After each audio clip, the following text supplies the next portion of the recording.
እስኪ ስለ ሁለት ተቃራኒ ሰዎች የህይወት ተሞክሮ ልንገራችሁ። በአንድ በኩል ማህሌት አለች። ማህሌት ልክ እንደ ብዙዎቻችን ወፍራም ናት፣ ቦርጫ አላት። መስታወት ፊት ቆማ ቦርጫን ስታይ ትከሻዋ ይወድቃል፣ ግን ብርቱ ሴት ናት። ስለዚህ ያን የከበዳትን ቦርጭ ለማጥፋትና ወደ ቀድሞ ቁመናዋ ለመመለስ ቆርጣ ተነስታለች።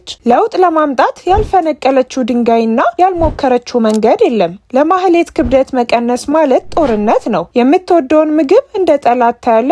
ሆዷ እየጮኸ በረሃብ ትውላለች። የቁም ስቃይዋን ታያለች። ነገር ግን ክብደት መለኪያው ሚዛን ላይ ስትወጣ ቁጥሩ ንቅንቅ አይልም። ማህሌት በዚህ ሁኔታ ወራትና ዓመታትን አልፈው ምንም አይነት የሚታይ ለውጥ ማግኘት ባለመቻሏ ቀስ በቀስ ተስፋ እየቆረጠች ነው። ብዙዎቻችን ማህሌት ነን፣ እንለፋለን፣ ግን ለውጥ የለም። በሌላ በኩል ደግሞ ሜላት አለች። ሜላትም ልክ እንደ ማህሌት ክብደት የመቀነስ ጉዞ ላይ ትገኛለች። ነገር ግን ሜላትን ከማህሌት የሚለያት አንድ ትልቅና አስደናቂ ሚስጥር አላት። እሱም ለሳይንሳዊ እውቀት የምትሰጠው ትልቅ ቦታ ነው። ሜላት የምታደርገው እያንዳንዱ እንቅስቃሴና የምትወስደው እያንዳንዱ እርምጃ በጥናትና በመረጃ ላይ የተመሰረተ ነው። በዚህ ጉዞ ውስጥ ሜላት ማህሌትና ብዙዎቻችን የማናውቀው አንድ ትልቅ ቁልፍ በእጇ ይዛለች። እሱም ካሎሪን የመረዳትና የማስላት ጥበብ ነው። በዚህም ምክንያት ሜላት ያለምንም አላስፈላጊ ረሃብ፣ ስቃይና መረበሽ ክብደቷን በፍጥነትና በጤናማ መንገድ መቀነስ ችላለች። ለመሆኑ ይህ የ1 ሚሊዮን ብር ጥያቄ የሆነው ካሎሪ ምንድን ነው? እንዴትስ ነው የሚቆጠረው? ክብደት ለመቀነስም ሆነ ለመጨመር ካሰባችሁ ይህንን ቪዲዮ በደንብ እንድትከታተሉኝ እፈልጋለሁ። ቪዲዮውን ከመጀመርሽ በፊት ግን የኔ ቆንጆ ይህን ቪዲዮ ላይክ አድርጊው። ከዛ ኮመንት ላይ አንድ ጠቃሚ ምክር ወይም አስቂኝ ፈታ የሚያደርግ ነገር የፈለግሽውን ጻፊና ቪዲዮውን በጥሩ መንፈስ ጀምሪው። ብዙ ጊዜ ሰዎች ስለ ክብደት መቀነስ ወይም መጨመር ሲያወሩ ካሎሪ የሚል ቃል ይጠቀማሉ። ምናልባት ቃሉ ለአንዳንዶቻችሁ ግራ የሚያጋባ ሊሆን ይችላል። ቢሆንም አይዟችሁ፣ እኔ ሚሚ በቀላል አማርኛ አስረዳችኋለሁ። ካሎሪ ማለት ምግብ ውስጥ ያለ ኃይል ወይም ኢነርጂ ማለት ነው። ልብ በሉ፣ ምግብ ለሰውነታችን ልክ እንደ ስልክ ባትሪ ወይም ለመኪና ቤንዚን እንደምንለው ነው። ያለ ኃይል መኪናው አይንቀሳቀስም፣ ያለ ኃይል ስልኩ አይሰራም። እኛም ያለ ካሎሪ መኖርም ሆነ መንቀሳቀስ አንችልም። አንድ ዳቦ ስትበሉ ለሰውነታችሁ የተወሰነ ኃይል ወይም ካሎሪ እየሰጣችሁት ነው። ያንን ኃይል ሰውነታችሁ ለተለያዩ ተግባራት ይጠቀምበታል። እዚህ ጋር እንድታስተውሉት ምፈልገው ሰውነታችን ካሎሪን የሚጠቀመው ስንሮጥ ወይም ከባድ ስራ ስንሰራ ብቻ አይደለም። አሁን እኔን ቁጭ ብላችሁ ስታዩ ሳታውቁት ካሎሪ እያቃጠላችሁ ነው። ልባችሁ ደም ለመርጨት ኃይል ይፈልጋል። ሳምባችሁ ለመተንፈስ ካሎሪ ይፈልጋል። ጭንቅላታችሁ እንኳን ለማሰብ ከፍተኛ ነዳጅ ይፈልጋል። ልክ እንደ መኪና ሳይንቀሳቀስ ሞተሩ ተነስቶ ሲቆም ቤንዚን እንደሚበላው ሁሉ የእኛም አካል በህይወት ለመቆየት ብቻ የራሱ የሆነ የኃይል ፍላጎት አለው። ነገሩን ይበልጥ ግልጽ ለማድረግ ካሎሪን እንደ ገንዘብ አስቡት። ሰውነታችሁ ደግሞ እንደ ባንክ ነው። ምግብ ስትመገቡ ወደ ሰውነታችሁ ገንዘብ ወይንም ጉልበት እያስገባችሁ ነው። ስትንቀሳቀሱ፣ ስትሰሩ፣ ሌላው ቀርቶ ስታስቡ ደግሞ ያንን ገንዘብ ወይንም ጉልበት ታወጣላችሁ። በቀኑ መጨረሻ ላይ ያስገባችሁት ገንዘብና ያወጣችሁት ገንዘብ እኩል ካልሆነ የሰውነታችሁ ክብደት መቀየር ይጀምራል። ብዙ ገቢ አግኝታችሁ ወጪያችሁ ካነሰ ትርፉ ገንዘብ በሰውነታችሁ ባንክ ቤት ውስጥ ስብ ሆኖ ይቀመጣል። የምታስገቡትም የምታስወጡትም እያንዳንዱ ጉልበት በካሎሪ ይለካል። ይህ መለኪያ በዓለም ዙሪያ አንድ አይነት ነው። ለምሳሌ አንድ መካከለኛ ሙዝ 105 ካሎሪ አለው። ይህ ሙዝ አሜሪካ ውስጥም ሆነ እዚህ ኢትዮጵያ ውስጥ ወይም ሳውዲ አረቢያ ለሰውነታችን የሚሰጠው ጉልበት መጠን ተመሳሳይ ነው። ዳቦም፣ ሩዝም፣ ስኳርም እንደዛው። ክብደት መቀነስ ወይም መጨመር የምንለው ነገር በቀላሉ በሁለት ቁጥሮች መካከል የሚደረግ ፍልሚያ ነው። እነሱም ወደ ሰውነት የሚገባ ኃይልና ከሰውነት የሚወጣ ኃይል ነው። የመጀመሪያው ወደ ሰውነት የሚገባ ኃይል ወይም ገቢ ካሎሪ የምንለው ነው። ይህ ልክ እንደ ባንክ አካውንታችን ገቢ ነው። ካሎሪ ወደ ሰውነታችን የሚገባው በሁለት መንገድ ብቻ ነው፣ ከምንበላው ምግብና ከምንጠጣው መጠጥ። መጠጥ ግን ውሃን አያካትም። ከውሃ ምንም አይነት ኃይል አናገኝም። እዚህ ጋር ነው ብዙዎቻችን የምንሸወደው። ለምሳሌ በስራ መሀል የምንወስዳት አንዲት ማኪያቶ በስኳር ወይም በጨዋታ መሀል የምንጎርሳት ኩኪስ ትንሽ ብትመስልም ለሰውነታችን ግን ትልቅ የገቢ ቁጥር ናት። ወደ ሰውነታችን የገባው ማንኛውም ነገር ትንሽ ከረሜላም ትሁን ትልቅ እራት ወዲያውኑ ወደ ሰውነታችን የኃይል ካዝና ውስጥ ይገባል።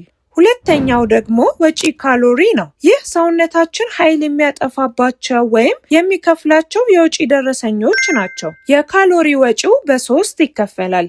የመጀመሪያውና ትልቁ የህልውና ወጪ ሰውነታችሁ በህይወት ለመቆየት ብቻ የሚከፍለው ግዴታ የሆነ ወጪ ነው። ልባችሁ እንዲመታና ሳንባችሁ እንዲተነፍስ ሰውነታችሁ በቀን ከምታገኙት ኃይል እስከ 70% የሚሆነውን ኃይል ያጠፋል። ይህ ልክ በየወሩ እንደምትከፍሉት የቤት ኪራይ ቋሚ ወጪ ነው። የሚገርመው ሰውነታችሁ የበላችሁትን ምግብ ለመፍጨት ራሱ ኃይል ያቃጥላል። ሁለተኛው የጉልበት ወጪ ነው። ይሄ ደግሞ ከቤት ወደ ስራ ስትሄዱ፣ ልጆችን ስትይዙ ወይም ዕቃ ስታነሱ የምታወጡት ተጨማሪ ኃይል ነው። ከዛ ደግሞ ባላንሱ ወይም ሚዛኑ እንዲህ ነው። የበላችሁት ወይም ያስገባችሁት ካሎሪ ከምታወጡት ካሎሪ ከበለጠ ትርፍ ገንዘብ እንዳለው ሰውነታችሁ ያንን ትርፍ ኃይል ለክፉ ቀን ይሁነኝ ብሎ በስብ መልክ መጋዘን ውስጥ ያከማቸዋል። ያ መጋዘን ደግሞ መጀመሪያ የሚሞላው ወገባችንና ቦርጫችን ላይ ነው።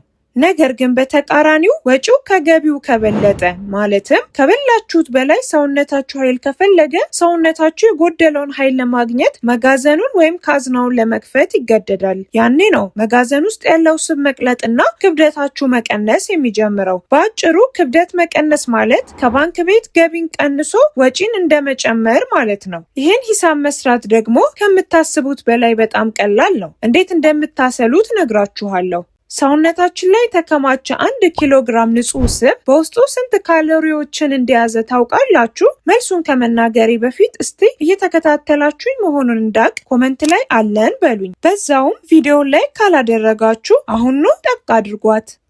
ሰውነታችን ላይ የተከማቸ 1 ኪሎ ግራም ንጹህ ስብ በውስጡ 7700 ካሎሪ ይዟል። ይህ ማለት 1 ኪሎ ክብደት ለመጨመር 7700 ተጨማሪ ካሎሪ መመገብ አለባችሁ። ከክብደታችሁ 1 ኪሎ ለመቀነስም ያው ነው። በድምሩ 7700 ካሎሪዎችን ከምግባችሁ መቀነስ ወይንም በእንቅስቃሴ ማቃጠል አለባችሁ። ማህሌት ይህንን ቁጥር ስታይ ደነገጠች። በአንድ ቀን ይህን ሁሉ እንዴት አጠፋለሁ አለች። ነገር ግን ሚስጥሩ በአንድ ቀን ማጥፋት ላይ አይደለም። ሚስጥሩ በየቀኑ ጥቂት እየቀነሱ መሄድ ግን ልኬቱን በሚገባ ማወቅ ላይ ነው። ለምሳሌ ያህል በየቀኑ ከምታስገቡት ካሎሪ ላይ 500 ካሎሪ ብቻ ብትቀንሱ በሳምንት ውስጥ 3500 ካሎሪ ትቀንሳላችሁ። በ2 ሳምንት ውስጥ ደግሞ 7000 ካሎሪ አካባቢ ይደርሳል። ይህ ማለት 1 ኪሎ ገደማ ማለት ነው። ሜላት የምትከተለው ይህንን መንገድ ነው። በየቀኑ 500 ካሎሪ መቀነስ ለሷ በጣም ቀላል ነው። አትራብም፣ የምትወደውን ምግብ አታቆምም፣ ግን መጠኑን በትንሹ ትቀንሳለች። ውጤቱ ደግሞ በ2 ሳምንት 1 ኪሎ ነው። ሜላት ቀለል አድርጋ በአንድ ወር ውስጥ 2 ኪሎ ንጹህ ስብ ታጠፋለች። በአንድ ዓመት ውስጥ ደግሞ 24 ኪሎ። አስቡት፣ ሜላት ምንም ሳይከብዳት በዓመት 24 ኪሎ መቀነስ የምትችለው በዚህ ቀላል የሂሳብ ስሌት ምክንያት ነው።